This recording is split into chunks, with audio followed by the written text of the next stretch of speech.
establishment globalist Emmanuel Macron, shown, a former Rothschild banker turned socialist government minister, won the French presidency in a runoff election marred by controversy and allegations of impropriety. And now, with the election behind him, Macron is getting to work furthering the globalist agenda of his backers behind the scenes, building up the European Union, keeping the borders wide open, continuing to expand the power of the state, and finding a way to incorporate the religion of Islam and its growing number of adherents into the largely secular, post-Christian culture of France. But the country remains starkly divided. A record one-third of voters reportedly spoiled their ballots in some way or abstained entirely, and Macron is already under fire from all sides. It seems that, at least for the foreseeable future, France is likely to continue down the dangerous road to globalism and statism. But anti-globalist forces vowed to keep fighting. In the runoff election, Macron scored a decisive victory against Marine Le Pen, a fellow left-wing advocate of big government who has been falsely characterized by the pro-Macron establishment media as far-right due to her support for borders and self-government. Macron, who was backed by the EU but deceptively painted as a centrist and outsider, received about 64% of the vote, with Le Pen taking the rest and doing especially well among the youth. The result was widely touted by the establishment and its propaganda organs as a huge win for globalism against populism and patriotism, or nationalism as the media put it. In reality, it took every element of establishment power to defeat Le Pen, along with shady tactics, lies, and propaganda similar to the absurd hysteria deployed by globalists against Donald Trump in the 2016 US election. Le Pen's father, who is viewed negatively by much of the French electorate and was expelled from Le Pen's National Front party over charges of anti-Semitism, was constantly trotted out to demonize the candidate. But the narrative is not quite as cut and dry as the establishment press would like. For one, a total of 1 in 3 French voters either abstained or spoiled their ballots, a number not seen in close to 50 years. Participation was lower in the runoff than it was in the first round, something that also has not occurred in generations. There were also countless reports of bizarre happenings, including a deluge of reports claiming that all ballots were marked for Macron and others saying that the Le Pen ballots were damaged and therefore invalid. Indeed, the situation got so bad that the Le Pen camp put out an official statement warning of the deeply anti-democratic acts that constitute a serious attack on the functioning of our republic. The statement pointed to multiple apparent violations of electoral laws to favor Macron and promised the schemes would be reported to the Electoral Commission. But the massive scandal has been all but swept under the rug by the establishment media. The world's megabanks and establishment globalists, at least, breathed a sigh of relief after the election results indicated Macron won. And they have good reason to celebrate. Macron is one of them, in every sense of the word. First, he was a banker for the unfathomably wealthy Rothschild banking dynasty, which wields levels of global economic and political power that are hard to comprehend.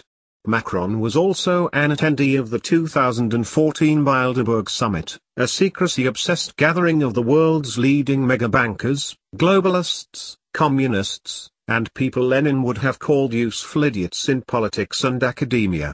Before the election, Macron also served as the economy minister in the Socialist Party regime of unpopular pariah French President François Hollande, an establishment globalist who appears to have played a major role in selecting his successor and painting him falsely as a moderate and centrist.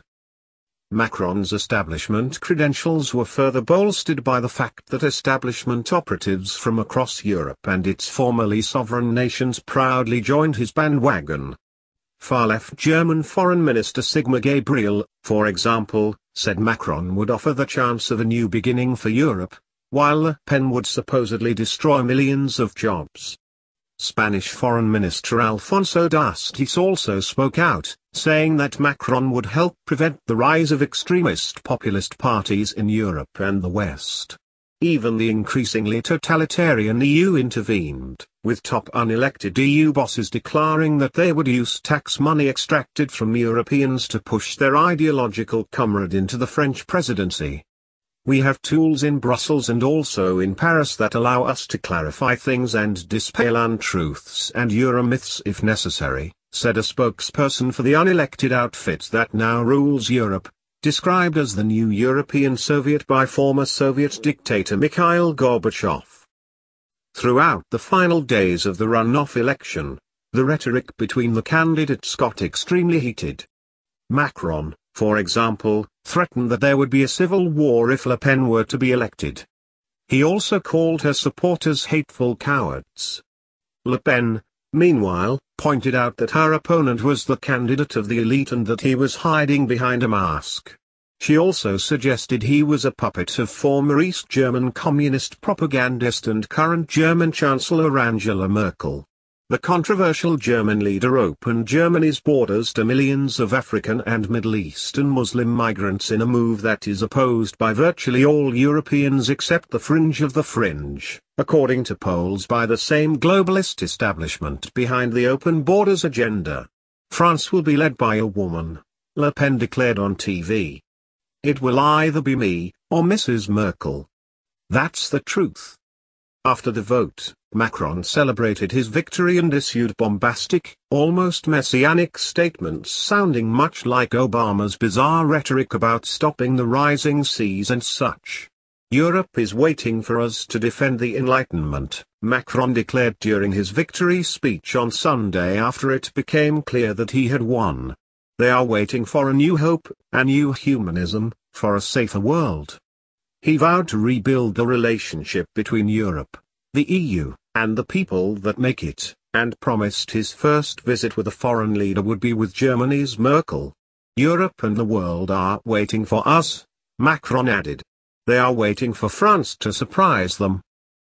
According to hacked emails released shortly before the election took place and cited by the rebel alternative media outlet, Macron does indeed have plans to surprise everyone, including what critics are calling an Islamization scheme on how to reorganize Islam in France. The 6-page document outlines a plot to build an Islam of France that will include a Grand Imam of France who will preach a Muslim doctrine compatible with Republican values. Noting that more than 2/3 of Muslims in France want their children taught Arabic in government schools, the scheme also calls for expanding and accelerating the teaching of the language as part of public education across France. The plan seeks to develop a knowledge of Islam across France, too. Finally, the scheme includes installing a Secretary of State for Religious Affairs who will oversee religion in France, and not just Islam. And that is just one of the surprises Macron has in store for France. How much damage Macron can unleash on France will become clearer in the not-too-distant future. Next month, French voters will again head to the polls. But this time, instead of picking a president, they will be electing lawmakers to parliament. Macron's new party, En Marche, or On the Move, has very little organization and is extremely unlikely to win a majority. And so, Macron will most likely have to try to form a coalition with other big government, pro-EU parties. Some analysts have suggested that there could be gridlock, which would almost certainly be a blessing to France and the French people, assuming the agenda of Macron's establishment backers actually gets bogged down. Le Pen has already vowed to form the primary opposition force to globalism in France, and is planning to rename the party with an eye on significant victories in the upcoming parliamentary vote. While globalists could hardly contain their glee at Macron's election, they also admitted that their globalist scheming is hardly out of hot water yet. Far-left German Foreign Minister Gabriel, for example, said that the Macron has to succeed because if he doesn't the next president of France might be called Le Pen. Le Pen and her supporters, meanwhile, have vowed to fight on, with the candidates calling for all patriots to join the emerging pro-France, anti-EU, pro-self-government, anti-globalist movement. Long live the Republic, long live France. Le Pen declared in her concession speech after promising to keep fighting. And so, while globalists may have won the latest battle in France, they are still a long way from